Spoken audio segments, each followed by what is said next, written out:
ये बिटकॉइन क्या चीज है? खैर, ये जो भी चीज है, जिस किसी ने भी इस करेंसी को 2011 में खरीदा होगा, उसके बैंक अकाउंट में आज इतने सारे पैसे होंगे कि इसे कुछ सोचने की जरूरत नहीं है, क्योंकि 2011 में एक बिटकॉइन की कीमत तकरीबन $1 थी और आज इसकी कीमत तकरीबन 23,000 अमरीकी डॉलर के बराबर है। और ये कीमत रोजाना चेंज होती रहती है, डिपेंडिंग मार्केट किस तरह इसको डील कर रही है। और 2011 ही नहीं, सिर्फ पिछले 5 साल में इस डिजिटल करेंसी की कीमत जमीन से आसमान तक पहुंच चुकी है और इस नई करेंसी की बढ़ती हुई मकबूलियत हर किसी की तवज्जो का मरकज बनी हुई है। लोग ये सोच रहे हैं कि क्या ये हमारा मुस्तकबिल है, लेकिन सवाल अब भी वही है कि ये बिटकॉइन है क्या और किस तरह ऑपरेट करता है। बिटकॉइन या क्रिप्टो करेंसी को समझने के लिए उसके बेसिक कॉन्सेप्ट को रेगुलर करेंसी से कंपेयर करना होगा। बिटकॉइन क्रिप्टो करेंसी की एक किस्म है और इसके जैसी बहुत सारी डिजिटल करेंसीज आजकल मार्केट में मौजूद हैं और ये क्रिप्टो करेंसी जो है वो एक रेगुलर करेंसी जिसे हम रोजमर्रा के तौर पर यूज करते हैं उससे काफी मुख्तलिफ है। मैं आपको एक मिसाल देता हूं। अमूमन जब आप कोई चीज खरीदने जाते हैं तो खरीदार बेचने वाले को या दुकानदार को या तो क्रेडिट कार्ड से पैसे देता है या कैश पैसे देता है। इन दोनों सूरतों में इस ट्रांजैक्शन को वैलिडेट करने के लिए या इस ट्रांजैक्शन को ऑफिशियल बनाने के लिए बीच में एक इदारा मौजूद होता है, या तो वो बैंक होता है या कोई हुकूमत होती है जिसने ये करेंसी नोट इशू किया हो। जब आप क्रिप्टो करेंसी के जरिए कोई खरीदो फरोख्त करते हैं तो इस मिडिल मैन, बीच वाले इस इदारे को बाईपास कर दिया जाता है।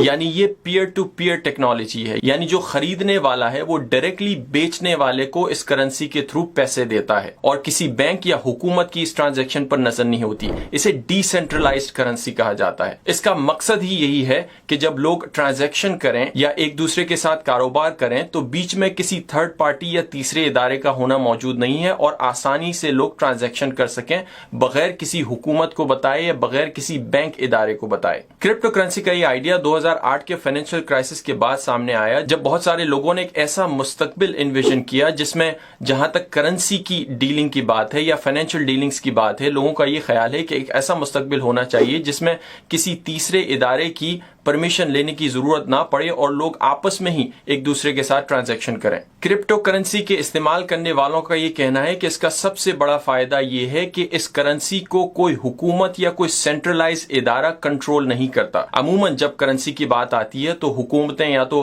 करेंसी की रेट्स तय करती हैं या किसी भी फाइनेंशियल अनसर्टेनिटी की सूरत में बहुत सारा पैसा मार्केट में फेंक के इकोनॉमी को स्टिमुलेट करती हैं। इसका फायदा ये होता है कि इस करेंसी पर मुकम्मल तौर पर कंट्रोल हुकूमतों का होता है या उस सेंट्रल इदारे या सेंट्रल बैंक का होता है जो इस करेंसी को कंट्रोल कर रहा है। क्रिप्टो करेंसी की दुनिया में किसी भी हुकूमत या सेंट्रल बैंक का इस पर कंट्रोल नहीं होता, बल्कि इसका कंट्रोल उन्हीं लोगों के हाथ में है जो इसको इस्तेमाल कर रहे हैं। पूरी दुनिया में एक नेटवर्क बना हुआ है बहुत सारे कंप्यूटर्स के थ्रू जिसमें इन तमाम ट्रांजैक्शन का रिकॉर्ड रखा जाता है और इसी वजह से जब भी क्रिप्टो करेंसी के हवाले से कोई ट्रांजैक्शन होती है तो इस पर तमाम लोगों की नजर होती है उस कंप्यूटर नेटवर्क के थ्रू और उसमें बेईमानी या पैसे कम या ज्यादा होने के चांसेस नहीं होते। और क्रिप्टो करेंसी के इस्तेमाल करने वालों का यह भी कहना है कि इसी वजह से ये ट्रांजैक्शनें बहुत ज्यादा सिक्योर भी होती हैं और इसमें चोरी होने का या हैकिंग का खतरा कन्वेंशनल करेंसी से कम है। ये दलील कंज्यूमर्स के नजरिए से तो काफी स्ट्रांग है, लेकिन अगर आप हुकूमतों की नजर से देखें तो ये बात उनको खटकती है। वो इसलिए कि कोई भी हुकूमत दुनिया में ये नहीं चाहेगी कि उसके मुल्क में उसका करेंसी पे से कंट्रोल खत्म हो जाए या फाइनेंशियल ट्रांजैक्शन जो होती हैं उसकी कम्युनिटी में